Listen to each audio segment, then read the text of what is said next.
Quick IAS compose your dream. Hello दोस्तों, quick IAS में आपका स्वागत है। हमारे चैनल द्वारा लगातार एनसीईआरटी क्लास आपको प्रोवाइड कराई जा रही है।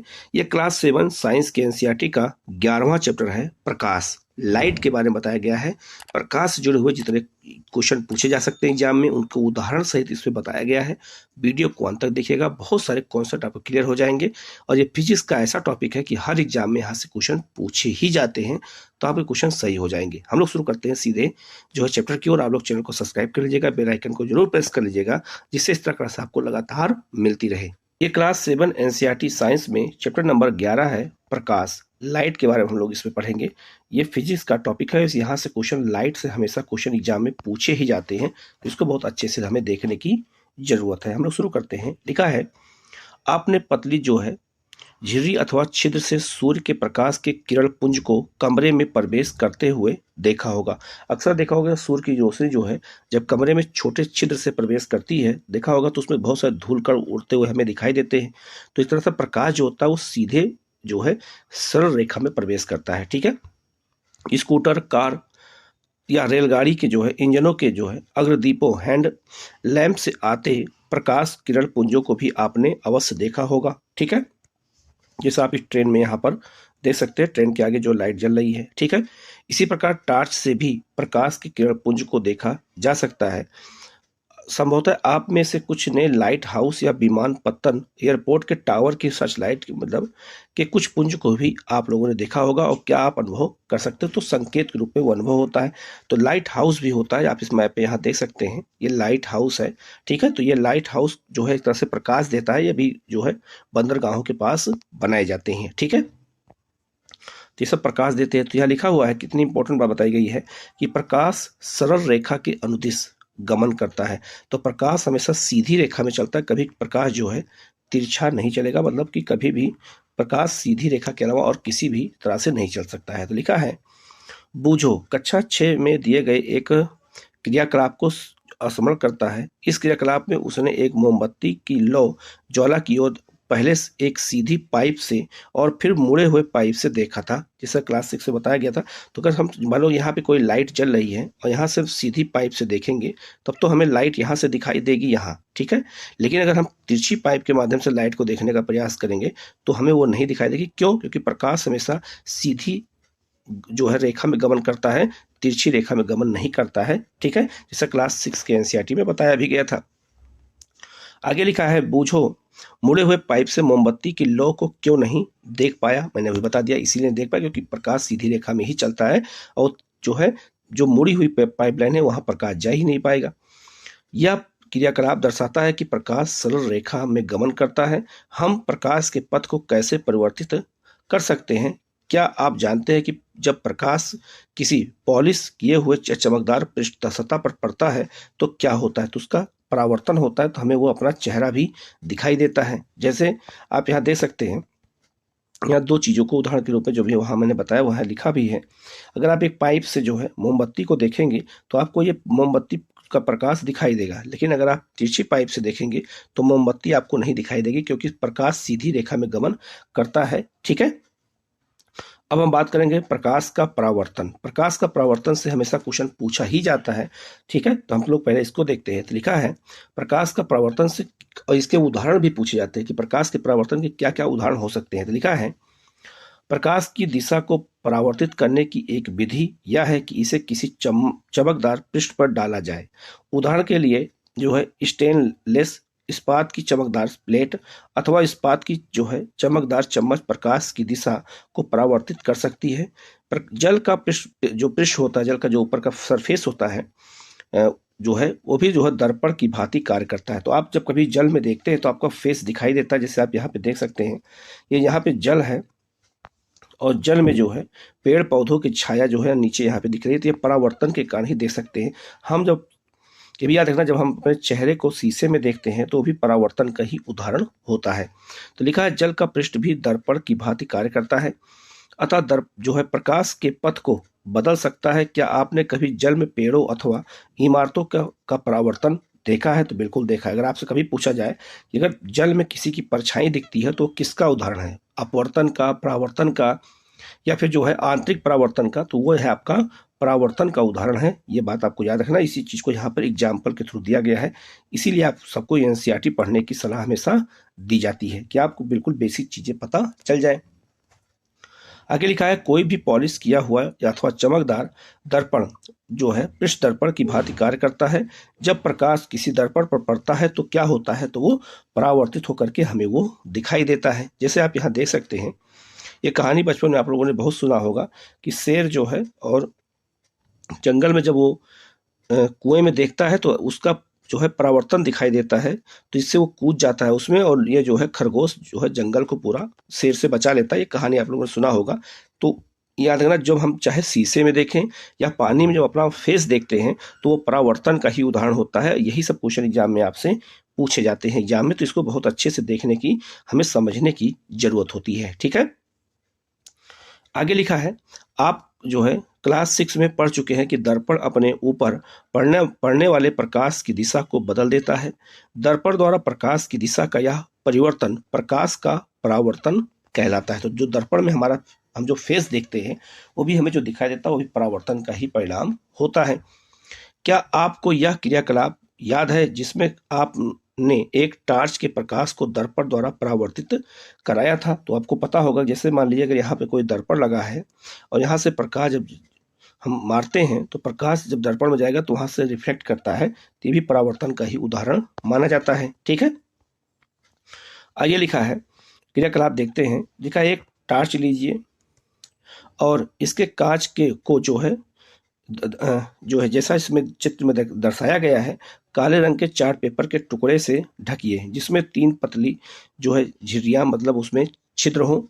लकड़ी के किसी चिकने बोर्ड पर एक अन्य चार्ट पेपर की एक शीट फैलाइए। चार्ट पेपर पर समतल दर्पण की एक पट्टी जो है ऊर्ध्वाधर स्थिति में रखिए।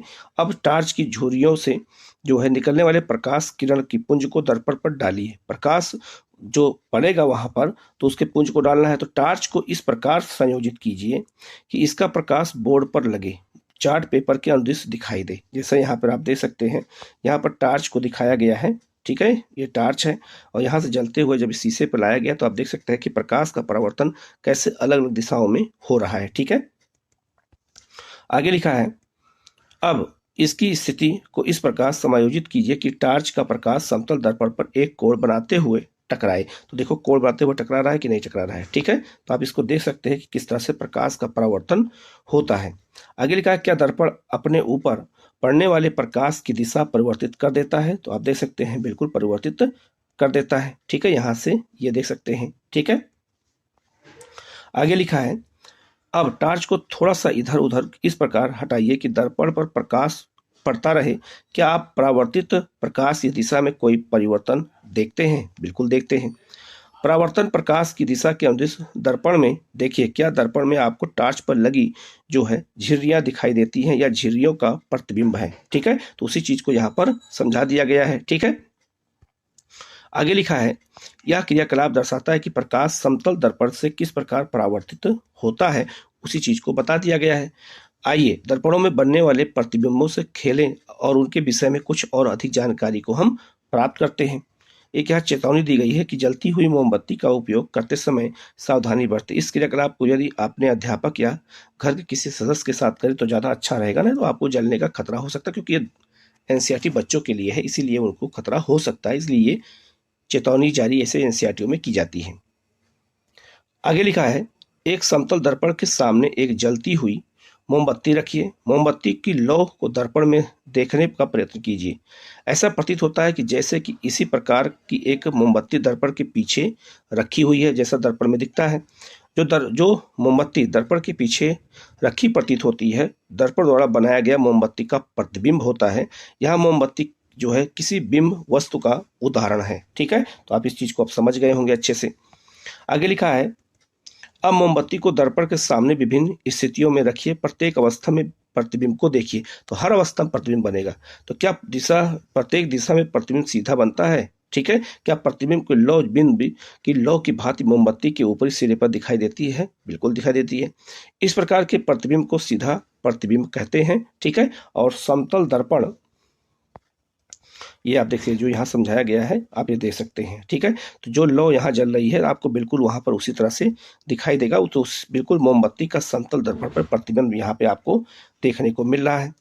द्वारा बनने वाला प्रतिबिंब दर्पण में सीधा और बिंब के जो है समान जो है साइज का दिखाई देगा। तो जैसा यहाँ पर है बिल्कुल वैसा ही वहाँ पर समतल दर्पण में आपको दिखाई देगा, ठीक है, जैसा यहाँ पर आप देख रहे हैं, ठीक है। आगे लिखा है, अब दर्पण के पीछे एक पर्दा ऊर्ध्वाधर रखिए और पर्दे पर मोमबत्ती का प्रतिबिंब प्राप्त करने का प्रयत्न कीजिए। क्या आप पर्दे पर जो है प्रतिबिंब प्राप्त कर सकते हैं? बिल्कुल कर सकते हैं, क्योंकि वह हमें दिखाई देगा। अब पर्दे को दर्पण के सामने रखिए। क्या अब आप पर्दे पर प्रतिबिंब प्राप्त कर सकते हैं? तो नहीं कर सकते, क्योंकि वो सामने है बिल्कुल। आप देखेंगे कि किसी भी स्थिति में मोमबत्ती का प्रतिबिंब पर्दे पर प्राप्त नहीं किया जा सकता है। तो जैसे मैंने बता दिया, तो प्रतिबिंब पर्दे पर प्राप्त नहीं होगा, क्योंकि शीशा में वहाँ चमक रहा है। आगे लिखा है, दर्पण से प्रतिबिंब की दूरी कितनी है? आइए एक और क्रिया खराब करके देख लेते हैं। लिखा है, शतरंज का एक बोर्ड जो है चेस बोर्ड लीजिए।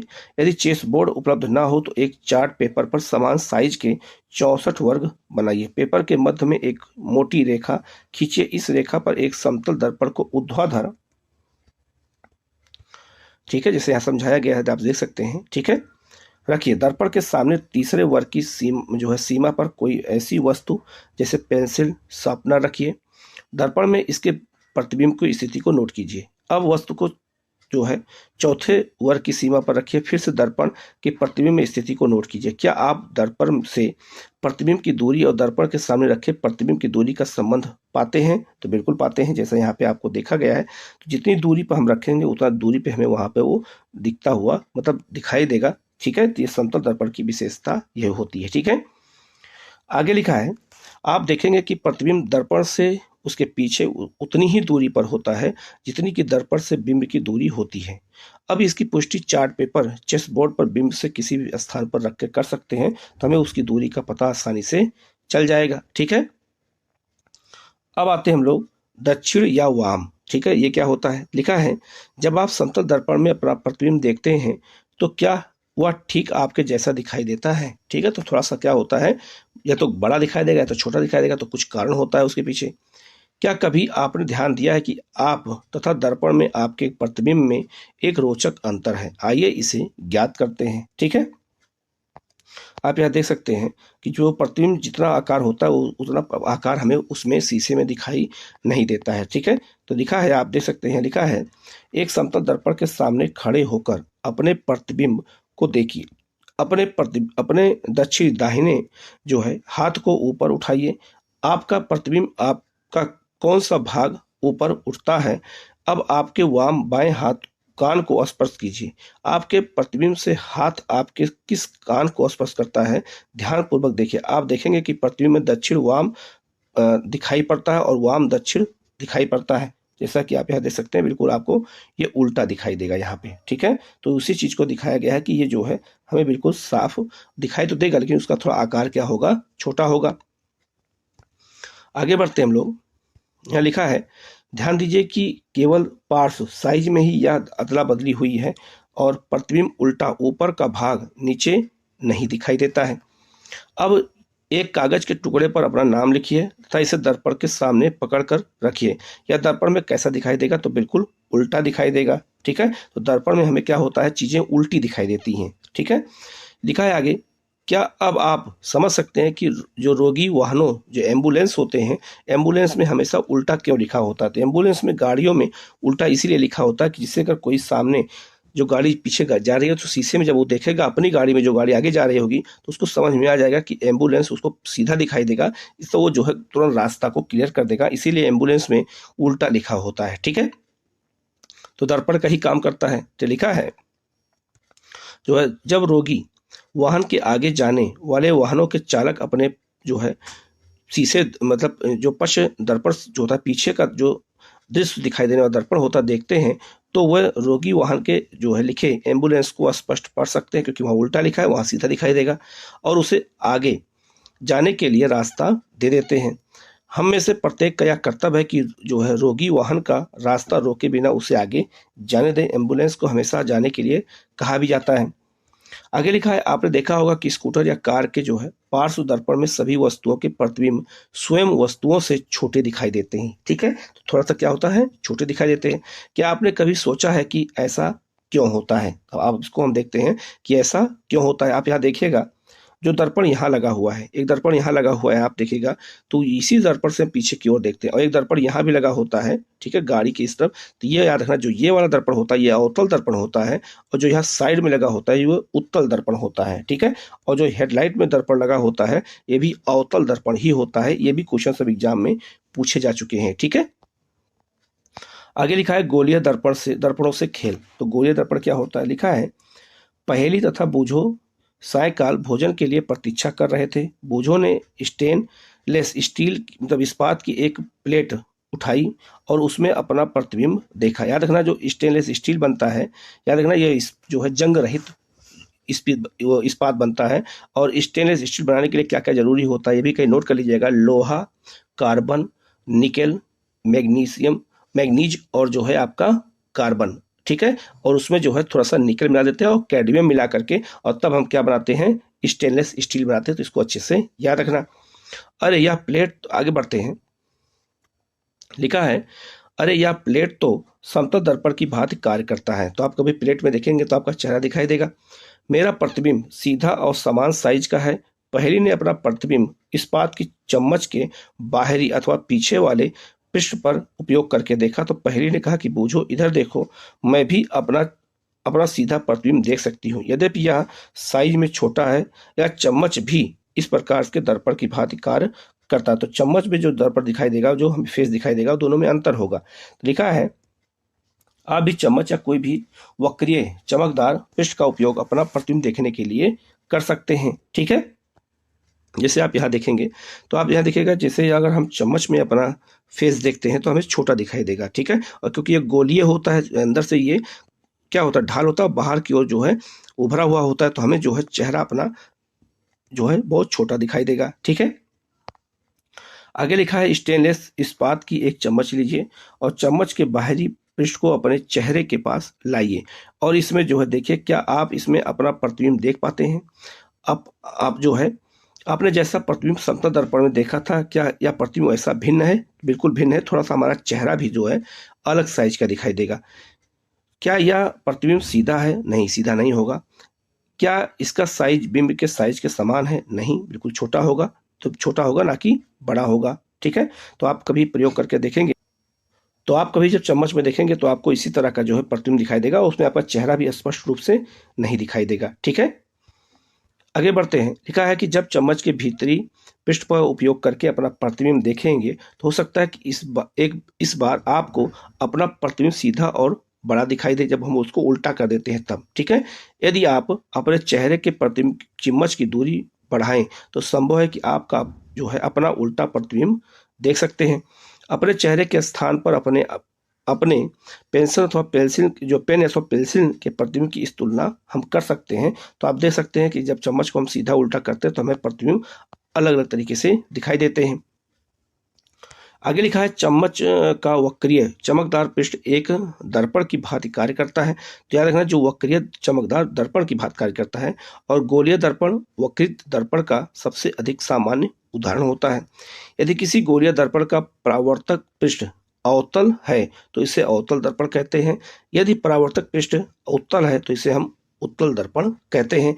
चम्मच का भीतरी भाग अवतल दर्पण की भांति कार्य करता है, जबकि इसका बाहरी पृष्ठ अवतल दर्पण की भांति कार्य करता है। ध्यान रखना, अवतल दर्पण और उत्तल दर्पण को यहाँ पे आप आसानी से समझ सकते हैं। ध्यान रखना, जिसमें उभार होता है तो वो कौन सा है, तो वो उत्तल दर्पण है, और जिस दर्पण में अंदर गहराई होती है उसे हम अवतल दर्पण कहते हैं। तो चम्मच का जो भीतरी वाला भाग है, याद रखना, ये अवतल दर्पण का, और जो बाहरी वाला भाग है वो आपका उत्तल दर्पण का व्यवहार करता है। तो एक ही चम्मच से हम आप दोनों चीजों को समझ सकते हैं। ठीक है, आगे लिखा है, अवतल तथा उत्तल दर्पण को गोलीय दर्पण क्यों कहते हैं? रबड़ की एक गेंद लीजिए तथा इसके एक भाग को चाकू अथवा आरी से काट दीजिए। तो आप यहाँ देखिए, ये काट करके दिखाया गया है। तो याद रखना, जो ये गेंद को काटा गया जो उभरा हुआ भाग है, तो यह उत्तल दर्पण का व्यवहार करता है, और जो गहरा वाला भाग है वो अवतल दर्पण का, जैसे मैंने आपको चम्मच में उदाहरण करके बताया था। आगे लिखा है, हम जानते हैं कि किसी बिंब का समतल दर्पण द्वारा बना प्रतिबिंब पर्दे पर प्राप्त नहीं किया जा सकता है। आइए देखें क्या यह अवतल दर्पण द्वारा बने प्रतिबिंबों के लिए भी सही है या नहीं सही है। ठीक है, यहाँ पर एक सावधानी दी गई है कि सूर्य के प्रकाश में किया जाना सावधान, मतलब किया जाना है तो सावधान रहिएगा। कभी भी सूर्य को या उसके प्रतिबिंब को सीधे मत देखिए, क्योंकि इससे अपनी आपकी आंख खराब हो सकती है, क्योंकि उससे पराबैंगनी किरणें निकलती हैं। आगे लिखा है, एक अवतल दर्पण लीजिए, इसके परावर्तक पृष्ठ को सूर्य की ओर रख करके पकड़िए। दर्पण से परावर्तित प्रकाश को एक कागज की शीट पर प्राप्त करने का प्रयत्न कीजिए। कागज की शीट को तब तक आगे पीछे से समायोजित करते रहिए जब तक कि आपको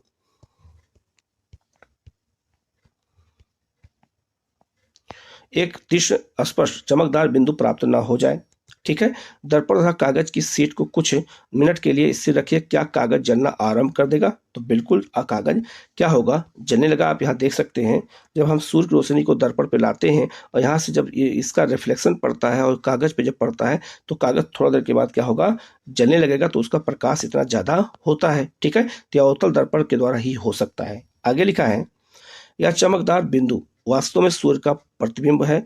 ध्यान दीजिए कि यह प्रतिबिंब पर्दे कागज की शीट पर जो है बन रहा है और पर्दे पर बनने वाले प्रतिबिंब को वास्तविक प्रतिबिंब कहते हैं। स्पष्ट कीजिए कि जो है समतल दर्पण द्वारा बने मोमबत्ती की लौ प्रतिबिंब को पर्दे पर प्राप्त नहीं किया जा सकता है। इस प्रकार के प्रतिबिंब को आभासी प्रतिबिंब कहते हैं। ठीक है, आगे लिखा है, आइए अब हम अवतल दर्पण द्वारा बने मोमबत्ती की लौ के प्रतिबिंब को पर्दे पर प्राप्त करने का प्रयत्न करें। तो जब याद रखना, हम मोमबत्ती के जो अगर लौ को प्राप्त करते हैं किस पे, अवतल दर्पण पे, तो क्या होता है, तो उसके बारे में बताया गया है। तो लिखा है, अवतल दर्पण को चित्र जो है 11.15 में देखिए, जो है मेज पर रखें। किसी स्टैंड या कोई जो है प्रबंधन जो दर्पण को स्थिर बने रख सके उपयोग किया जा सकता है। गत्ते की किसी सीट पर एक सफेद कागज चिपकाइए और यह एक पर्दे पर कार्य करेगी। मेज का एक जलती हुई मोमबत्ती दर्पण से लगभग 50 मीटर की दूरी पर उसको रख दीजिए। ठीक है, ये देखिए यहाँ दिखाया गया है, आप देख सकते हैं, ये दर्पण है, ये मोमबत्ती है और यहाँ पर एक समतल दर्पण लगा दिया गया है। ठीक है, तो ये ए हो गया। दूसरा क्या है, आप यहाँ देखेंगे तो लौह जलती हुई आपको दिखाई देगी। जब यहाँ से रिफ्लेक्शन होगा, इसका रिफ्लेक्शन कहाँ पड़ेगा, यहाँ सीट पर पड़ेगा, तो आपको देखिएगा उसका प्रतिबिंब आपको इस तरह से जलता हुआ दिखाई देगा। उसी चीज को यहाँ पर बताया गया है। ठीक है, आगे लिखा है, रखिए पर्दे पर मोमबत्ती की लौ का प्रतिबिंब प्राप्त करने का प्रयत्न कीजिए। इसके लिए पर्दे को दर्पण की ओर अथवा दर्पण से दूर उस स्थान पर सरकाइए जब तक कि लौ का जो है तीक्ष्ण प्रतिबिंब प्राप्त ना हो सके। ध्यान रखिएगा कि मोमबत्ती से दर्पण पर पड़ने वाले प्रकाश को पर्दा मतलब बाधा ना पहुंचाए। क्या यह प्रतिबिंब वास्तविक है या आभासी है? तो ये आभासी है। ठीक है, क्या इसका साइज लौ जितना है जितना ही है, तो लौ जितना नहीं है। देखिए आप देख सकते हैं, ये अब जो है आप देख सकते हैं ये काफी बड़ा है। ठीक है, आगे लिखा है, जब मोमबत्ती को दर्पण की ओर लाइए और इसे जो है इसे अलग अलग दूरियों पर रखिए। प्रत्येक अवस्था में पर्दे पर प्रतिबिंब प्राप्त करने का प्रयत्न कीजिए। ठीक है, तो आप प्रयत्न करके पता लगा सकते हैं कि प्रतिबिंब की क्या स्थिति होगी। तो आप देखिए, अब यहाँ देख सकते हैं कि क्या स्थिति होगी। तो आप देख सकते हैं यहाँ पर उसकी लौ जो है बहुत ज़्यादा चमकने लगेगी, क्योंकि अब ये मोमबत्ती यहाँ जल रही है और शीशे में देखेंगे तो उसकी लौ बहुत ज़्यादा जलती हुई दिखाई देगी। ठीक है, भी प्रतिबिंब पर्दे पर प्राप्त कर पाना संभव हो जाता है। ठीक है, आगे लिखा हुआ है, हम देखते हैं कि अवतल दर्पण द्वारा बना प्रतिबिंब साइज में बिंब से छोटा या अथवा बड़ा हो सकता है। प्रतिबिंब वास्तविक अथवा आभासी भी हो सकता है। तो प्रतिबिंब जो वास्तविक भी हो सकता है और आभासी भी हो सकता है, दोनों हो सकता है।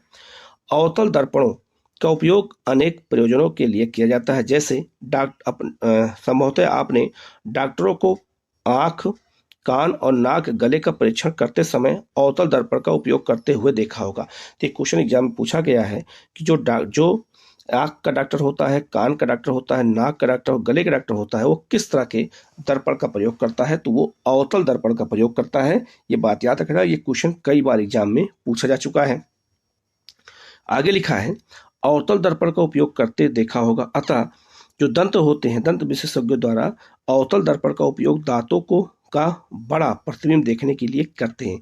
तो याद रखना, बड़ा प्रतिबिंब दिखाई देगा। अवतल से हमें क्या होता है, बड़ा प्रतिबिंब दिखता है। इसीलिए हम जो डॉक्टर लोग होते हैं वो ऐसे जो है दर्पण का उपयोग करते हैं जिससे साइज बड़ा दिखाई दे और हम उसका इलाज आसानी से कर सकते हैं। ठीक है, तो आप यहाँ देख सकते हैं इस तरह का जो लेंस डॉक्टर देखते हैं तो वो अवतल दर्पण ही होता है। तो आप देखना, चाहे वो आँख का हो, चाहे वो कान का हो, नाक का हो, गले का हो, सबका हो, चाहे वो दांत का डॉक्टर हो, वो सब जो है अवतल दर्पण का ही उपयोग करते हैं। ये क्वेश्चन कई बार एग्जामों में पूछा जा चुका है, तो आप लोग ये गलती मत करिएगा। आगे लिखा है, टार्च कारों और स्कूटर के अग्रदीप, जो आगे आगे हेडलाइट होता है, कि परावर्तक पृष्ठ की आकृति भी अवतल ही होती है। ध्यान रखना, जो आपके घरों में टार्च होता है तो टार्च में आगे की ओर शीशा लगा होता है, यहाँ पे वो भी अवतल दर्पण ही होता है। ये भी आपको याद रखना है, ये भी क्वेश्चन एग्जाम में पूछा जा चुका है। ठीक है, आगे लिखा है, बोझों ने अपनी नई साइकिल की घंटी के चमकदार पृष्ठ पर अपना प्रतिबिंब देखा। घंटी पर उसने देखा कि उसका प्रतिबिंब सीधा तथा साइज में छोटा है। उसे उत्सुकता हुई कि क्या घंटी भी एक प्रकार का गोलीय दर्पण है।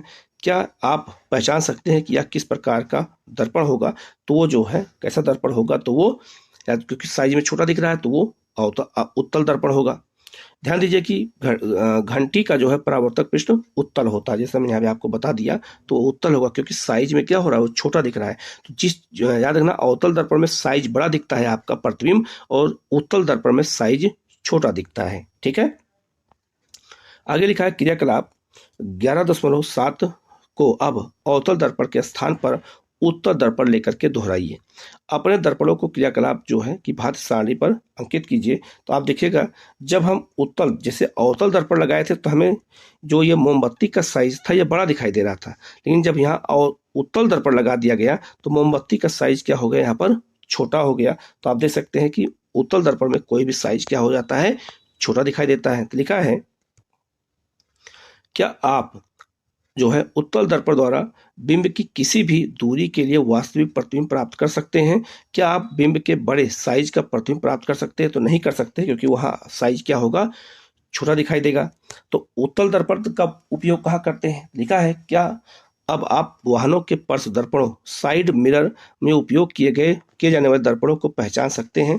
ये उत्तल दर्पण होते हैं जो साइड में लगे होते हैं। ठीक है, उत्तल दर्पण अधिक क्षेत्र के दृश्य का प्रतिबिंब बना सकते हैं। तो जब हम गाड़ी के पीछे जो है मतलब बगल में साइड मिरर लगाते हैं तो हमें पीछे का दृश्य पूरा दिखाई देगा, क्योंकि हमें वो जो है छोटे आकार में दिखाई देता है, तो इससे हमें पता चल जाता है कि पीछे कौन सी गाड़ी आ रही है। ठीक है, हम लोग आगे बढ़ते हैं। लिखा है, अतः ये चालकों को पीछे के अपेक्षाकृत अधिक क्षेत्र के वाहनों को देखने में सहायता करते हैं। इससे मालूम चल जाता है कि पीछे कौन सी गाड़ी आ रही है। आप ये शीशा देख सकते हैं, तो ये शीशा कौन सा लगा, जो साइड मिरर है, यही शीशा जो है आपका याद रखना ये उत्तल दर्पण है। और इसमें जो याद रखना छोटे साइज में हमें बड़ा क्षेत्र दिखाई देता है, इसीलिए हमें पता चल जाता है कि पीछे कहाँ कितनी गाड़ियाँ आ रही हैं। इसी क्या रखना, इसी को हम क्या कहते हैं, उत्तल दर्पण कहते हैं। ठीक है, आगे लिखा है, लेंसों द्वारा बने प्रतिबिंब। अब हम लेंस की बात करते हैं। लिखा है, आपने जो है हैंड लेंस देखा होगा, मतलब आवर्धक लेंस देखा होगा। यह बहुत छोटे जो है प्रिंट को पढ़ने के लिए प्रयोग किया जाता है। संभवतः आपने इसका उपयोग काकरोच अथवा केचुए के शरीर के भागों में देखने के लिए भी किया होगा। आवर्धक लेंस वास्तव में इस प्रकार का कैसा एक लेंस होता है?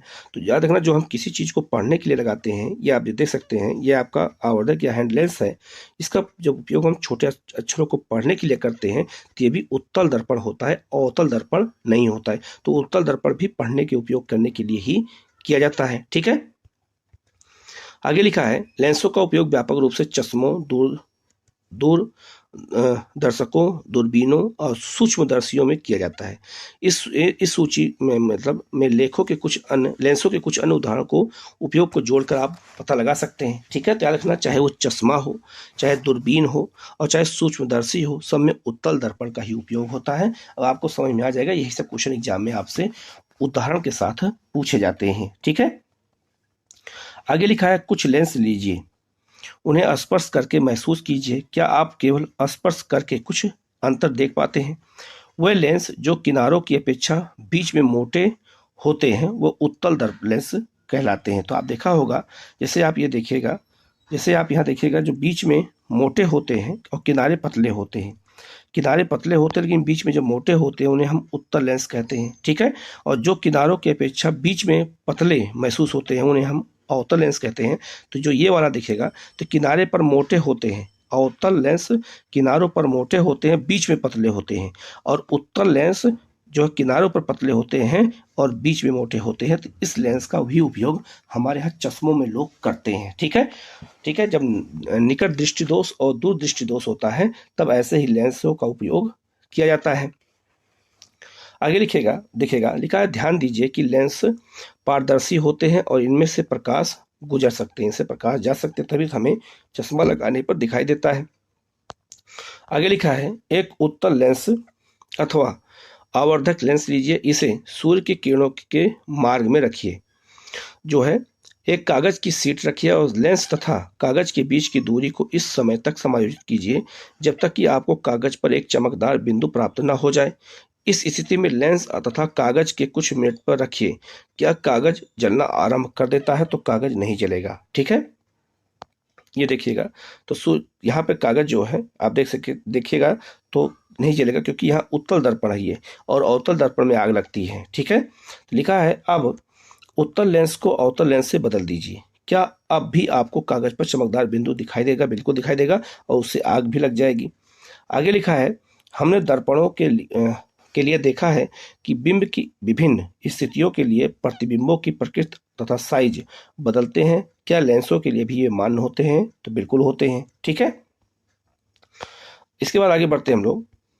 यहाँ पे एक उदाहरण दिया गया है, इसको देख सकते हैं। लिखा है, सामान्यतः उत्तल लेंस उस पर पड़ने वाले आपतित प्रकाश को अभिसरित अंदर की ओर मोड़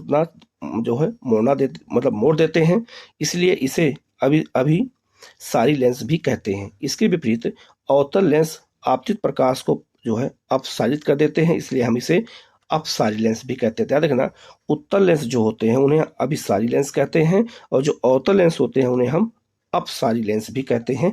ये भी कभी कभी एग्जाम में पूछ देते हैं, ठीक है। अब यहाँ देखिए क्रियाकलाप देखते हैं। लिखा है, एक उत्तल लेंस लीजिए, ठीक है। आप ये देख सकते हैं, ये उत्तल लेंस के बारे में बताया गया। लिखा है, एक उत्तल लेंस लीजिए तथा इसे मेज पर रखिए और एक स्टैंड पर लगाइए, जैसा कि आपने अवतल दर्पण में किया था। मेज पर एक जलती हुई मोमबत्ती को लेंस के लगभग 50 सेंटीमीटर की दूरी पर रख दीजिए, ठीक है, जैसा यहाँ पर रखा गया है, ठीक है। और दूसरा आप देख सकते हैं, ये अवतल दर्पण का है। तो ए वाला जो है वो उत्तल है और दूसरा कौन है? अवतल है। तो आप देख सकते हैं यहाँ पर, जब यहाँ पर शीशा ये मोमबत्ती रखी गई है तो आप देखेंगे इसका प्रतिबिंब यहाँ पे छोटा दिखाई देगा, ठीक है। यहाँ देखेंगे जब इसको हम उल्टा कर देंगे तो इसका प्रतिबिंब बड़ा दिखाई देगा, ठीक है। आगे लिखा है, लेंस के दूसरी ओर रखे कागज के पर्दे पर मोमबत्ती की लौ का प्रतिबिंब प्राप्त करने का प्रयत्न कीजिए। आपको पर्दे को लेंस की ओर या लेंस से दूर जाना होगा, इससे आपको लौ का स्पष्ट प्रतिबिंब प्राप्त हो जाएगा। आपको जो है किस प्रकार का प्रतिबिंब प्राप्त होता है, क्या यह वास्तविक है अथवा आभासी है? तो ये भी एक तरह का वास्तविक है, ठीक है।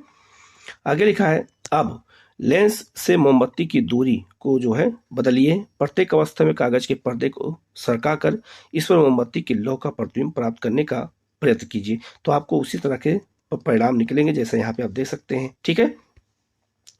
आगे लिखा है, क्या बिंब की किसी स्थिति के लिए आपको ऐसा प्रतिबिंब प्राप्त होता है जो सीधा और जो है आवर्धिक हो?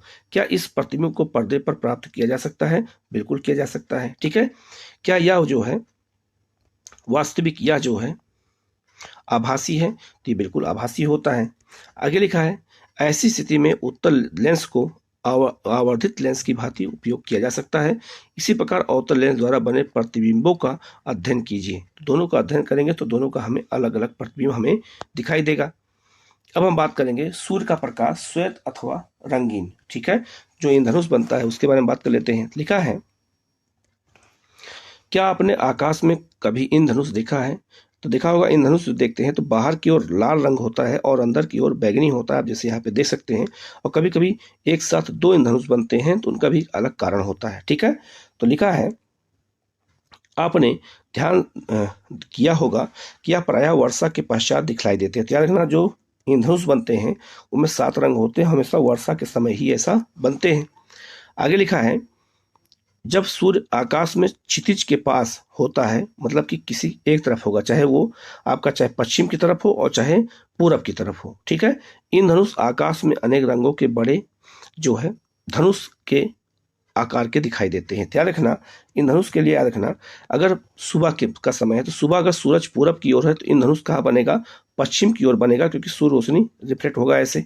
और अगर याद रखना कि शाम का समय है तो शाम के समय अगर सूरज यहाँ पर है तो याद रखना इंद्रधनुष हमेशा कहाँ बनेगा, पूरब की ओर बनेगा, ठीक है, इस तरह से। लेकिन अगर दोपहर का 12 बज रहा हो और सूरज ऊपर हो तो इंद्रधनुष नहीं बनेगा, जबकि जब तक परावर्तन नहीं होगा तब तक इंद्रधनुष बनेगा ही नहीं, ठीक है। आगे लिखा है इंद्रधनुष में कितने जो है रंग होते हैं।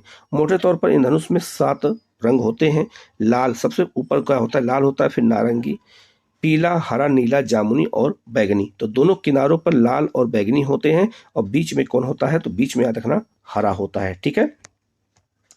आपने देखा होगा कि जब आप साबुन के बुलबुले बनाते हैं तो वे भी रंगीन दिखाई देते हैं, बिल्कुल दिखाई देते हैं। इसी प्रकार जब प्रकाश किसी सीडी से परावर्तित होता है तो आपको अनेक रंग दिखाई देते हैं। तो आपने जब पहले सीडी इस तरह की जब आती थी जिसमें फिल्में होती थी, देखा होगा उस पर भी जब जब प्रकाश पड़ता है तो परावर्तित होकर के ये भी देख सकते हैं आप कितने 7 रंग के अलग अलग दिखाई दे रहे हैं, ठीक है। आगे लिखा है जो इन सब अनुभवों के आधार पर क्या हम यह कह सकते हैं कि सूर्य का प्रकाश विभिन्न वर्णों का मिश्रण है, तो बिल्कुल है, क्योंकि सूर्य का प्रकाश जो है उसमें 7 रंगों का मिश्रण होता है और जब ऊपर प्रिज्म से होकर गुजरता है तो हमें 7 रंग दिखाई देते हैं। हम लोग आगे बढ़ते हैं। लिखा है कांच का एक प्रिज्म लीजिए, किसी अंधेरे कमरे की खिड़की के छोटे छिद्र से सूर्य के प्रकाश का एक पतला किरण पुंज जो है प्रिज्म के एक फलक पर डालिए। प्रिज्म के दूसरे फलक से बाहर निकलने वाले प्रकाश को सफेद कागज की एक शीट अथवा सफेद दीवार पर गिरने दीजिए। क्या आप देखते हैं तो आप जो है इंद्रधनुष जैसे वर्ण यहाँ देख सकते हैं, बिल्कुल देख सकते हैं। जब सूर्य का प्रकाश पड़ता है तो आपको 7 रंग दिखाई देंगे अलग अलग करके, ठीक है। यह दर्शाता है कि सूर्य के प्रकाश में 7 वर्ण विद्यमान होते हैं। ऐसे प्रकाश को श्वेत प्रकाश भी कहते हैं। श्वेत प्रकाश के वर्णों को पहचानने का प्रयत्न कीजिए और इनके नाम अपनी नोटबुक में नोट कीजिए। तो याद रखना सबसे ऊपर जो है लाल होता है, सबसे लास्ट में जो है बैगनी होता है और बीच में हरा होता है। तो आप सब रंगों को आसानी से यहाँ पर समझ सकते हैं। लिखा है आगे क्रियाकलाप जो है, आगे बढ़ते हैं। लिखा है लगभग 10 सेंटीमीटर व्यास की गत्ती की एक वृत्ताकार डिस्क लीजिए। इस डिस्क को 7 खंडों में बांट दीजिए। जो है इन खंडों को इंद्रधनुष के 7 रंगों से पेंट कीजिए। आप इन खंडों पर विभिन्न वर्णों के कागज भी चिपका सकते हैं।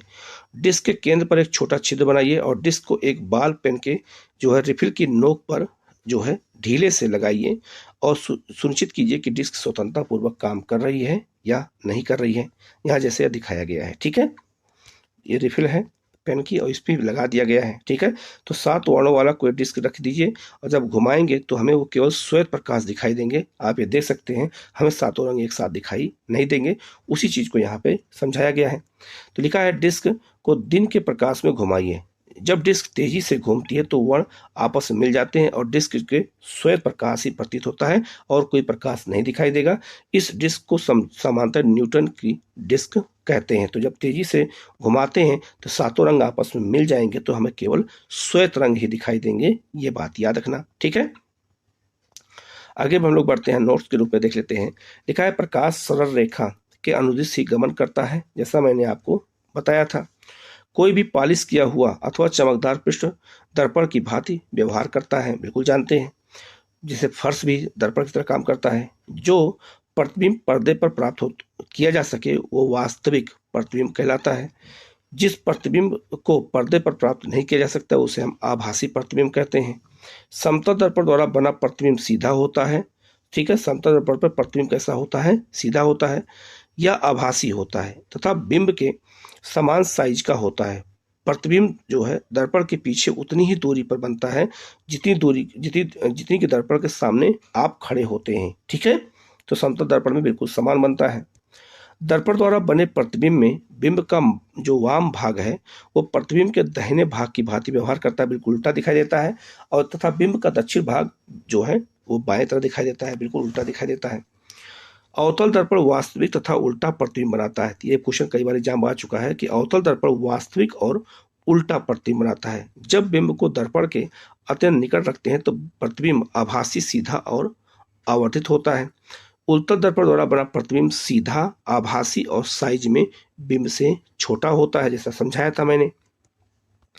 आगे लिखा है उत्तल लेंस वास्तविक तथा जो है उल्टा प्रतिबिंब बना सकता है जब जो है बिंब लेंस के अत्यंत निकट रखा जाता है तो बनने वाला प्रतिबिंब आभासी, सीधा और आवर्धित होता है। अब उत्तल लेंस को वस्तुओं के आवर्धित करके देखने के लिए उसके उपयोग किया जाता था, उसे हम आवर्धक लेंस कहते हैं, जिसे हम लोग ग्लास कहते हैं, जो हम लोग पढ़ने के लिए उपयोग करते हैं। अवतल लेंस सदैव सीधा, आभासी और साइज में बिंब से छोटा प्रतिबिंब बनाता है। श्वेत प्रकाश 7 वर्णों का मिश्रण होता है। अब आपको ये चीजें बिल्कुल याद हो जाएगा, ठीक है। अब हम लोग क्वेश्चन को देख लेते हैं। ये क्वेश्चन है सत्य और असत्य पूछा गया है। पहला है हम जो है उत्तल दर्पण से जो है आवर्धित और सीधा प्रतिबिंब प्राप्त कर सकते हैं, बिल्कुल सही। अवतल लेंस सदैव आभासी प्रतिबिंब देता है, नहीं, वास्तविक देता है। अवतल दर्पण से हम वास्तविक, आवर्धित और उल्टा प्रतिबिंब प्राप्त कर सकते हैं, बिल्कुल सही।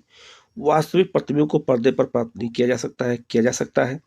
अवतल दर्पण सदैव वास्तविक प्रतिबिंब प्राप्त करता है, बिल्कुल सही है, ठीक है। इस तरह के मिलान करने के भी क्वेश्चन आते हैं। समतल दर्पण का उपयोग कहाँ किया जाता है? तो समतल दर्पण का उपयोग याद रखना, प्रतिबिंब सीधा बिंब के साइज का प्रतिबिंब दिखाता है, ठीक है। नेक्स्ट है जो है उत्तल दर्पण क्या काम करता है? तो अधिक क्षेत्र के दृष्टि का प्रतिबिंब बना सकता है, ठीक है। उत्तल लेंस का काम करता है? तो आवर्धक लेंस की भांति व्यवहार करता है। अवतल दर्पण क्या काम करता है? तो अवतल जो दर्पण होता है याद रखना, ये याद रखना कि वो उल्टा और आवर्धित प्रतिबिंब बनाता है, और जो उत्तल लेंस होता है वो दंत चिकित्सक द्वारा उपयोग किया जाता है, ठीक है। इसके बाद एक क्वेश्चन और यहाँ पर है, लिखा है बिंब के बड़े साइज का आभासी प्रतिबिंब बनाया जा सकता है। तो बड़े साइज का आभासी प्रतिबिंब बन सकता है किसके द्वारा? तो याद रखना वो अवतल दर्पण के द्वारा। तो इसका जो आंसर है वो हो जाएगा बी। तो इस तरह के क्वेश्चन आपको लगातार मिलते रहेंगे, जो है आप लोग चैनल को जरूर सब्सक्राइब कर लीजिएगा। एनसीईआरटी आपको लगातार मिलती रहेगी, ठीक है। यहाँ लिखा हुआ है कि आप जानते हैं दर्पण अस्त्रों की भांति भी उपयोग में लाए जा सकते हैं। कहते हैं कि ग्रीक वैज्ञानिक जो है आर्किमिडीज ने लगभग 2000 वर्ष पहले ऐसा कर दिखाया था, जब रोमनों ने ग्रीक पर समुद्री तट के जो है सिसिली नामक नगर पर आक्रमण किया। तो जो है आर्किमिडीज ने जो है क्या किया था, उन्होंने दर्पणों को लगाया था और दर्पणों को किसी भी दिशा में घुमाया जा सकता था। इन्हें इस प्रकार व्यवस्थित किया गया था कि वे सूर्य के प्रकाश को रोमन सैनिकों के ऊपर परावर्तित कर सकते थे। सूर्य के प्रकाश से रोमन सैनिक जो है उनकी आंखें जो है चौंधिया जाती थी, वह नहीं जानते थे कि क्या हो रहा है, वे चकरा गए और भाग खड़े हुए। यह एक ऐसा उदाहरण है जो स्पष्ट करता है कि किस प्रकार सैनिक ताकत पर सूझबूझ से विजय भी प्राप्त की जा सकती है। तो यहाँ पर दिखाया गया है, ठीक है। सूर्य के प्रकाश से यहाँ पर लगा दिया गया, जब इनका रिफ्लेक्शन नाव पे हुआ, जो सैनिक आ रहे थे तो जो है उनकी आंखें जो है कुछ दिखाई नहीं दिया और इस तरह से युद्ध वो लोग जीत गए। तो इस तरह से इसका उपयोग जो है साइंस का उपयोग जो है सेना में सूझबूझ के लिए किया गया था, ठीक है। तो इसको हम लोग क्या नाम दिया गया था? आर्किमिडीज का दर्पण नाम दिया गया था ये, ठीक है। तो ये जो है आप लोग को वीडियो लगातार मिलता रहेगा। आप लोग चैनल को जरूर सब्सक्राइब कर लीजिएगा, बेल आइकन को प्रेस कर लीजिएगा, जिससे इस तरह क्लास आपको लगातार मिलती रहे। Okay, thank you.